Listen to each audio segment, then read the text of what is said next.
தமிழகத்தில் திமுக ஆட்சியை மக்கள் ஏற்றுக்கொள்ளவே இல்லை. ஆகவே வரும் தேர்தலில் திமுகவுக்கு மக்கள் வாக்களிக்க மாட்டார்கள் என அதிமுக முன்னாள் அமைச்சர் SP வேலுமணி தெரிவித்துள்ளார். கோவை மாவட்டம் பொள்ளாச்சியில் நடைபெற்ற அதிமுக தகவல் தொழில்நுட்ப பிரிவு ஆலோசனை கூட்டத்தில் இதனை தெரிவித்தார். உலகத்திலேயே 7வது இயக்கம், இந்தியாவில் பெரிய இயக்கம், தமிழ்நாட்டில் பெரிய இயக்கம். நம்ம கட்சி மாதிரி யாரும் பக்கத்தே வர முடியாது. தனித்தனியா போட்டி போட்டா திமுக எந்த கட்சி பக்கம் வராது. நாடாளுமன்ற தேர்தல் வந்துச்சு. எந்த மக்களும் நம்முடைய பொள்ளாச்சி தொகுதி யாருமே திமுக ஓட்டு போட தயாரா, திமுக ஓட்டு போட தயாரா, அண்ணா திமுக ஓட்டு போட தயாரா இருக்கு. இந்த ஆட்சியில் எதுவுமே நடக்கல. ஆகவே நீங்க என்ன பண்ணணும்னா, கண்டிப்பா இப்ப பாத்தீங்கன்னா நாட்டு முக்கியமான பிரச்சனை பொள்ளாச்சி பேசுறாரு. போதை எங்கே பார்த்தாலும் நம்முடைய இளைஞர் சமுதாயம் குழந்தைகள் கெட்டு சீரழிஞ்சு போயிட்டு இருக்காங்க. இந்த ஆட்சியும் போலீஸ்கார காவல்துறையும் இன்னைக்கு அடிமையாக அவருடைய வருமானம் வந்தா போதும் சுயநலமா இருக்கு.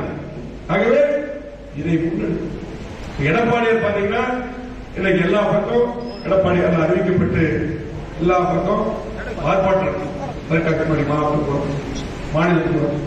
ஆகவே இது முக்கியமான பிரச்சனை. இது கட்சி ஜாதி மதத்துக்கு வேறுபட்டு அரசியலுக்கு வேறுபட்டு அப்பாற்பட்ட நம்முடைய குழந்தைகள் கேட்டு போகும், சமுதாயமே சீரழிஞ்சிடும். ஆகவே இது முக்கியமான இதையெல்லாம் நீங்க திமுக என்ன திட்டம் கொண்டு எடுத்து போடணும். எடப்பாடி அம்மாவுடைய ஆட்சி இந்த பணத்தில் வந்துச்சு. நாடாளுமன்ற தேர்தலில் இந்த தொகுதிக்கு எடப்பாடியார் யாரை வேட்பாளர் நிறுத்தினாலும் இரட்டை ஜெயிக்க வேண்டும், கூடுதல் ஓட்டு வாங்கணும். அது கையில் இருக்கு, கையில் இருக்கு. சிறப்பான சட்டமன்ற தேர்தல் எப்ப வந்தாலும் 7 தொகுதிகள் 2 பேருக்கு எடப்பாடி வருவார். அப்ப உங்களுக்கு நல்ல எதிர்காலம் சிறப்பான முறையிலே நீங்கள் பணியாற்ற வேண்டும் என்று அன்போடு கேட்டு தகவல் தொழில்நுட்ப பிரிவினர் போடும் பதிவை பார்த்து நடுநிலை வாக்காளர்கள் கழகத்திற்கு வாக்களிக்க வேண்டும். அப்படிப்பட்ட பதிவுகள் போட்டால் மட்டுமே நாம் சமூக வலைதளம் மூலம் இருக்க முடியும். மற்றபடி தனிப்பட்ட முறையில் தங்களுக்கு பிடித்தவர்களை மாவட்ட என்னை பற்றி மாவட்ட செயலாளர்களை புகழ்ந்து பதிவிடுவது ITVயின் பணி கிடையாது. அதன் மூலமாக நமக்கு வாக்கு.